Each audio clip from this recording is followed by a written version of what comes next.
Greetings. My name is Neupane.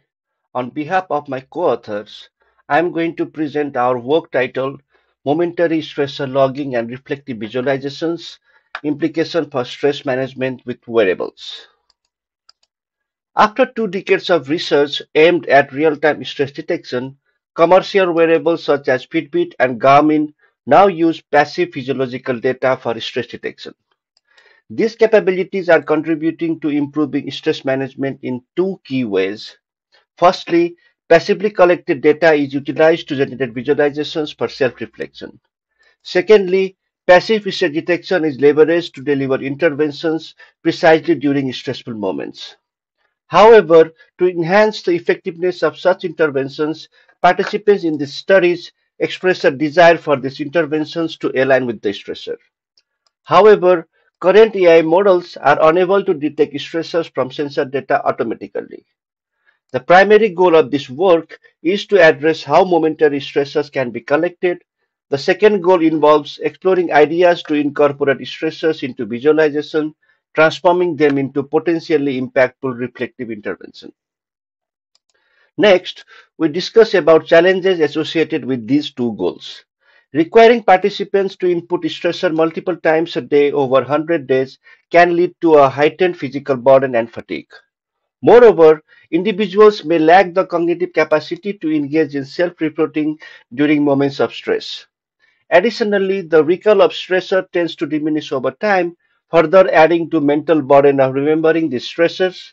The cumulative effect of increased physical and mental burden may contribute to low user retention. In addition, the study involves collecting diverse data types including stress scores, stress ratings, stress duration, stressors, locations, day of week, and time of day. Looking at the association between these data types, each stressor is associated with stress score, rating, and duration, along with location, day of week, and time of day. As a reference of the study, where there were around 1500 unique stressors and 400 unique locations, the total possible combination across all data types are above 50 million. This presents the first challenge, managing the magnitude and diversity of collected data. The second challenge is to tailor visualization to types and amount of data, aiming to create simple and insightful visualizations for participants to facilitate self-reflection. Next, we look at the overall study design of the mood study. Participants wore smartwatch which used a pre-trained stress model used in Q's of smartwatch app to detect physiological events indicative of physiological activation.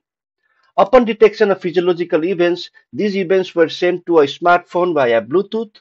Soon after the detected event was concluded, participants were prompted so that the memory of stressor would still be fresh, but they would also have recovered from the recent physiological event. Participants were asked to rate their stress and log the momentary stressor if they rated the event as stressful. We used predictive autocomplete to limit the self-report burden. Sensor data and self-report data were transferred to the cloud server in real time. This process happened multiple times a day. Once a week, different types of visualizations were created using self-reported data. On each Sunday, participants received visualizations of their data for self-reflection, followed by a weekly survey where we inquired about participant stress life for the past week. At the end of the study, we invited participants for an exit interview during which we collected participant feedback regarding their interactions with the mood study apps, experience with the visualizations, and any goals or behavioral changes initiated throughout the study. Next, we look at our design approach to create 16 types of visualizations that were meant to serve as a personal informatics system. The goal of these visualizations was to help participants gain a better realization of stressful moments, a better awareness of momentary stressors, and a better understanding of spatiotemporal context surrounding stressor. They incorporate the four data elements and aim to encode patterns over this data to facilitate 7 insights and comparisons facilitated via interactivity in the visualization.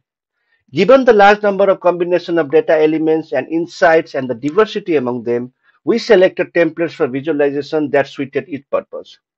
After completing the first week of data collection, participants received 2 visualizations and a new visualization was added in each subsequent week.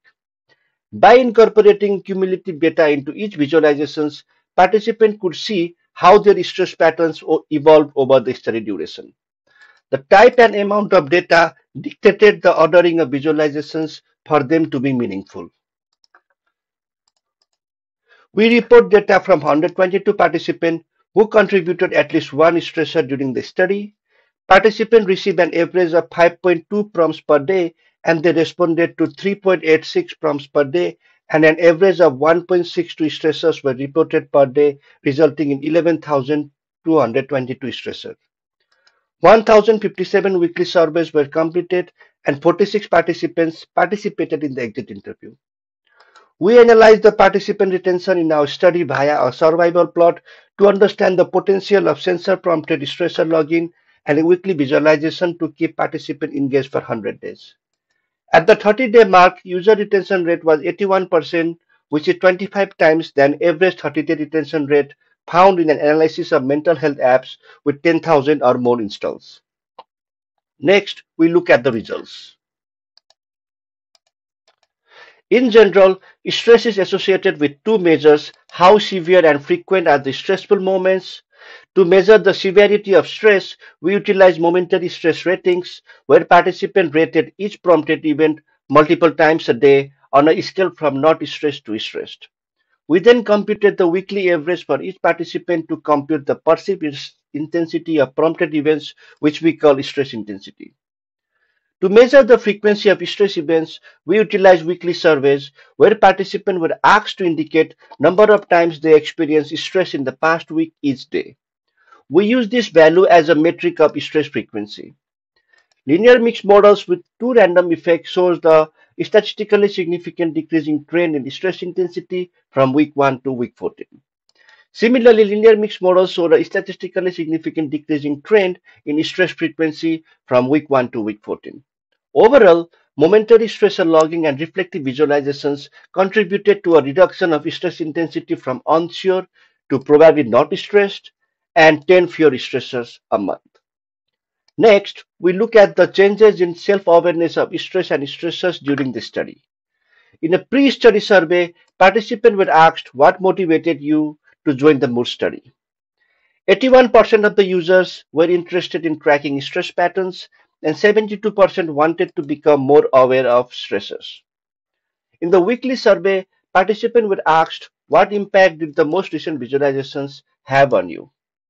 A large majority reported either an improved awareness of stress patterns or an improved contextual understanding of stressor.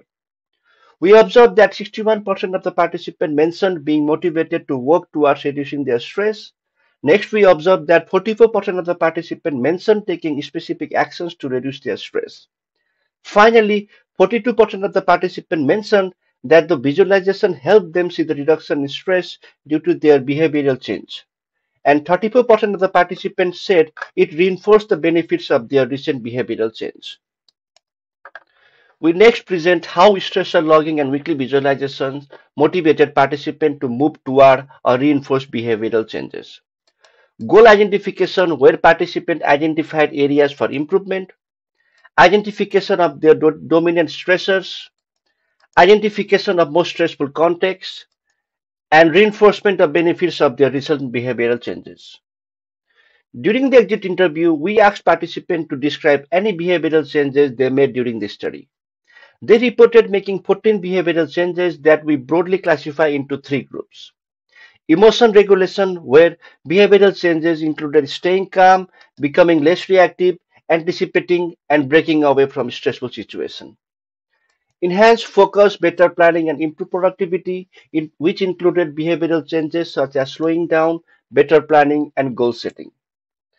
Better self-care and making healthier choices included behavioral changes such as eating regulation, taking more walks, improving sleep, more breaks during work, deep breathing and meditation. One participant even mentioned quitting smoking during the study. As previously noted, 44% of the participants reported making self-initiated changes to reduce their stress.